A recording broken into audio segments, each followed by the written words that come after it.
this is the raid. Let's look at some footage of how them folks came and Diddy house. Pause. How them folks came, armored trucks, automatic weapons, and some say that they used military force, which was egregious. They kind of overdid it a little bit, man, just to go in there to look for some tapes. Them folks was acting like they was going in there looking for Saddam Hussein or Bin Laden or somebody, man. Look at these folks, man. Watch these folks pull up deep. See all them folks in the background over there in these armored trucks? Yeah, with military force.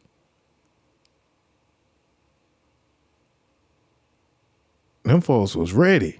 Boom, they busting in. You know what I'm saying? Like the SWAT team. Looking like Rainbow Six. You know, running all over the house with their automatic weapons, moving cameras out the way. They got a drone. Look at this. They was flying a drone through the house. Them folks was bringing real deal Rainbow Six type stuff. Now that's one of Diddy's sons that they got in handcuffs right there. Look like King Combs, aka Christian. Right there.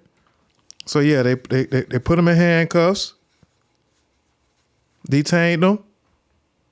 Boom, they using drones, all kind of stuff. They got there goes his other son, Justin. Got his hands up.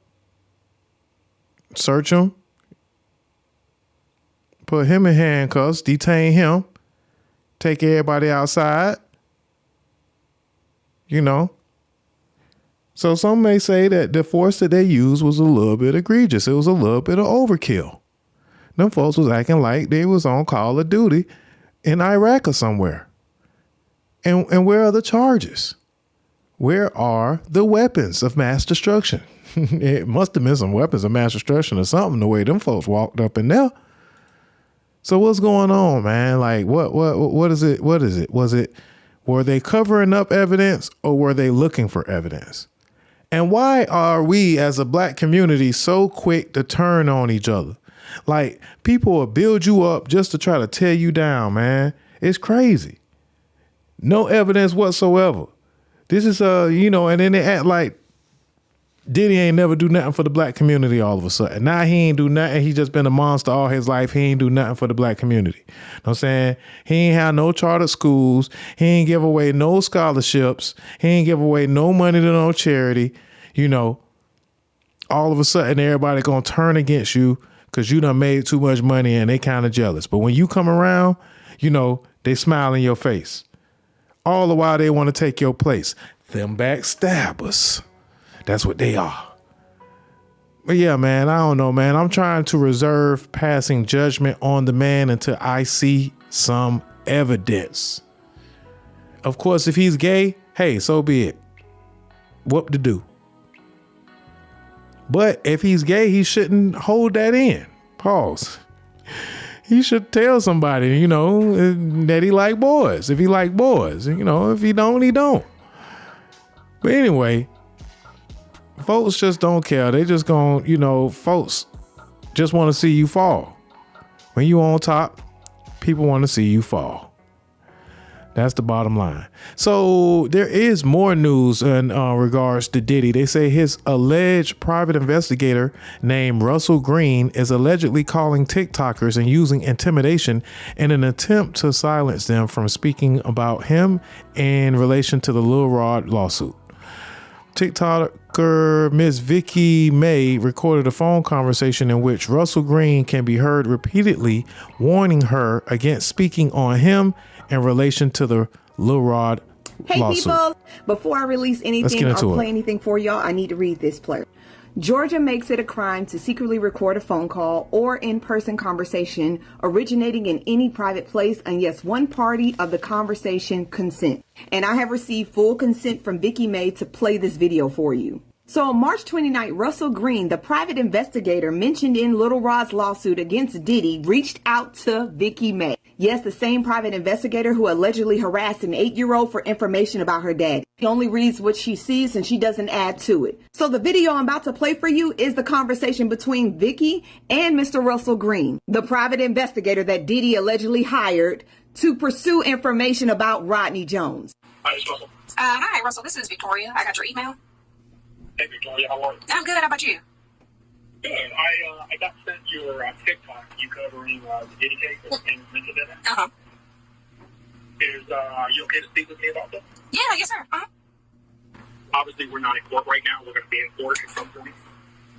But the information that you're covering, in addition to involving me, is 100% inaccurate.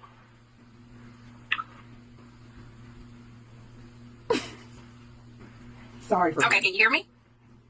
I can hear you, but I didn't hear you saying anything. Okay, so is there a reason that you're calling me? Because as mentioned in the video, all of this is alleged, and I made that clear in the video. Nothing is all, as listening to anybody who follows me, they know this is just his version of events. Nothing in this docket is fact nor fiction until obviously it's proven in court. But only thing I did was read what was in the docket. So I didn't insinuate that it was true. I just read what was listed.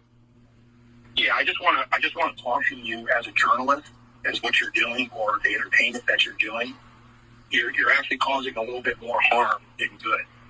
And what I want to share with you, I understand you keep using the word allegedly. The problem is that the way that you're covering it sends a different message. And I just want to caution you that this is a very real investigation. This is not entertainment. The text messages that you're covering, and the text message, the way that you're presenting it, matter of fact, even what you said was inaccurate. The text message that you're referring to in your story, if you go back and listen to it, doesn't even go with the story that you're giving. It's a different text message. Sir, I'm not giving anything, sir. I'm reading what's literally on the screenshot on the paper. If there's an issue with how it's written, that would be a question you have with Tyrone Blackburn. He's the one who wrote it. So I'm just literally, and once again, I'm not a journalist. All I'm doing is literally reading what's on the paper and literally reading it to the audience. All of this is public information. I understand why you're calling and you're saying it is inaccurate, which I appreciate. So now I know going forward, you will not ever be mentioned. You're only mentioning that small piece. So I get that part. But I'm not insinuating. Go ahead. Just listen to me very carefully, okay? Go back and listen to what you put out there, and then look at the text message that you're referring to. And I will remind you of this. You're looking at a screenshot of something that is incomplete. A lot is incomplete.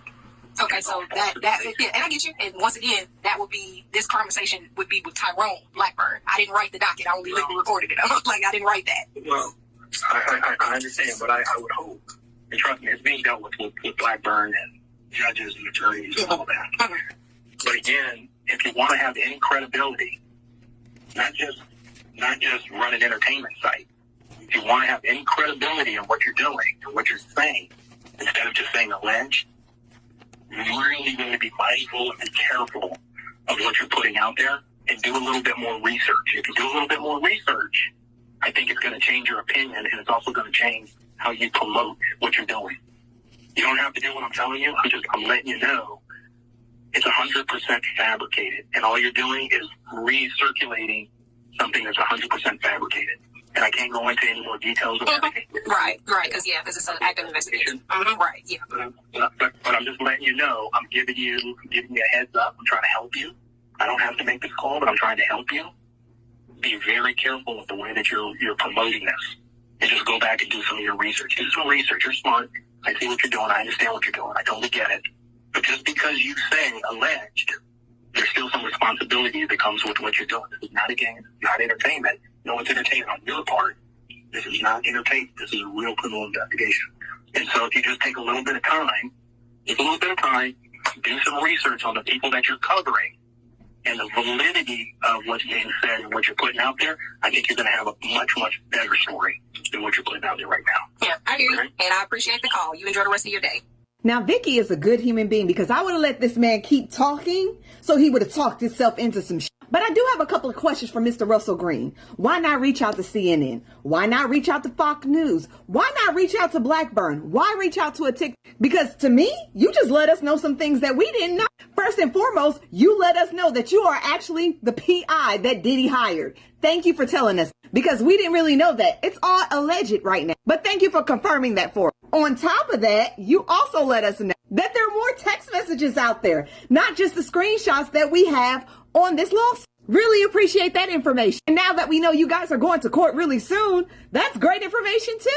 To me, it seemed like he was going in a way of trying to intimidate her, trying to get her to change her story, trying to get her to take something down. And I think if Vicky would have let this man keep talking, which I wanted him to keep talking, he would have asked her to do that shit.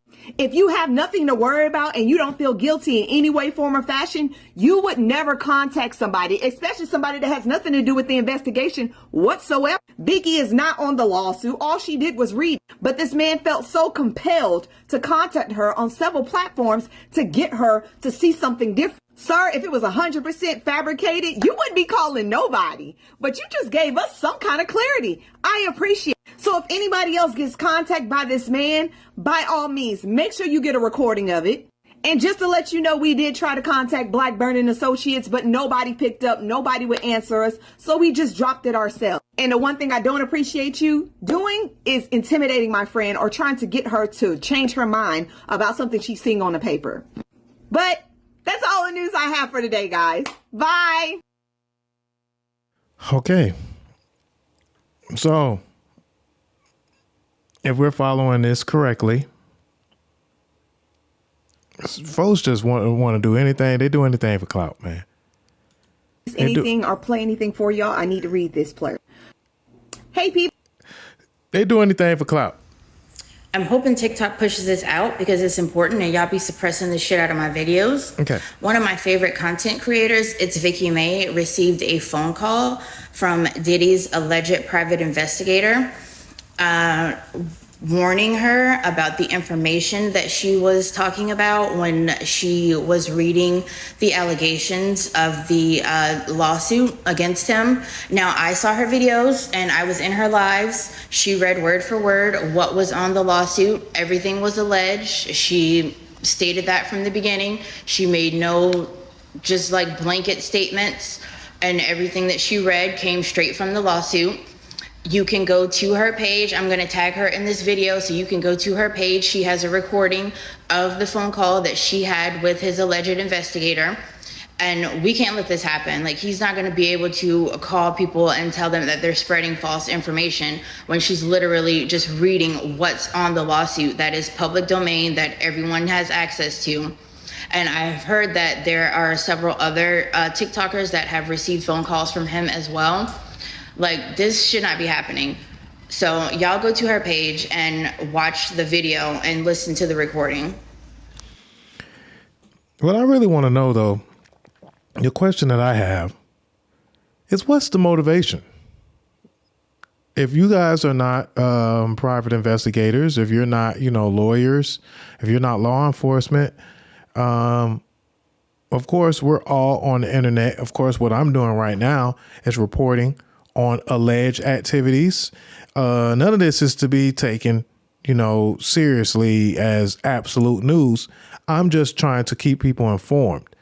And I'm sure that these young ladies are doing the same thing, but there seems to be some sort of entitlement on a title that they do not have. One minute you want to do journalistic reporting, and then the next minute you're going to say, hey, I'm not a journalist. I'm just reading something on the air.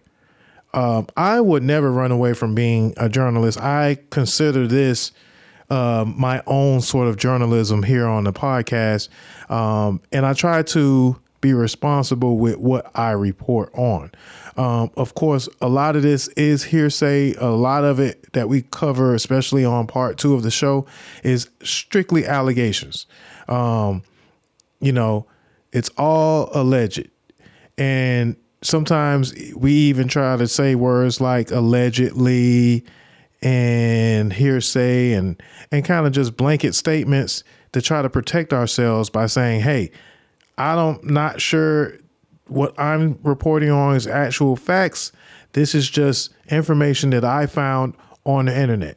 And of course, sometimes you have to do a little bit more research. Sometimes to do proper journalism, you have to retract some statements or go back and fix things that you may have reported on that may have been inaccurate. So these things come with a responsibility, and the young ladies, although they are innocent enough to be reading something that they kind of just seen that's public information, they seem to have some bit of entitlement on being able to report on inaccurate information and not wanting to hear that it's inaccurate or what they deem to be threats. I don't think that he was threatening them, but it could possibly be looked at that way. And so, maybe he's just giving good advice. Georgia makes it a crime to secretly record a phone call or in-person conversation originating in any private place unless one party of the conversation consent. So I hope you guys were recording responsibly. I hope you guys did get consent. Hey, people. I hope you did get full consent before recording that guy, because he seems to be very for real. And Russell Green probably will be coming after you guys if you did not get permission to record that conversation. I don't have a dog in the fight. I'm just trying to be responsible with what I'm reporting on. And I also feel that I've yet to see any concrete evidence that links Diddy to any of the accusations that's put in the lawsuit. Besides him paying a settlement to Cassie, I don't see anything else that's kind of concrete that kind of puts him in the places that they said that he was in, doing the things that they said that he did. The audio with him and a rapper from Philly that they said that he drugged and raped, that audio is not really confident evidence. Just the many stories and the many clips and videos and interviews and things that people have been saying and coming forth with. For one, they've been coming forth after a whole lot of stuff have been already happened. So they held on to the information as long as they possibly could before they come forth with it. And for two, where's the pictures, the videos? If all this information is supposed to be, if there was hidden cameras all over the house, then I'm sure that we'll be seeing some videos pretty soon. I don't know if the guy is innocent. I'm sure that he does some freaky ass shit. I'm sure that he has, harmed some folks sometime in his past, whether or not he did or not. He's been able to cover his own ass for a very long time. And I guess that long time has come to an end. But so far, so good, man. There hasn't been any charges that have been brought up. He hasn't been arrested, His kids and himself were detained. They were questioned, and they say that they have evidence. They raided the house. They took whatever they needed from the houses, and we're just waiting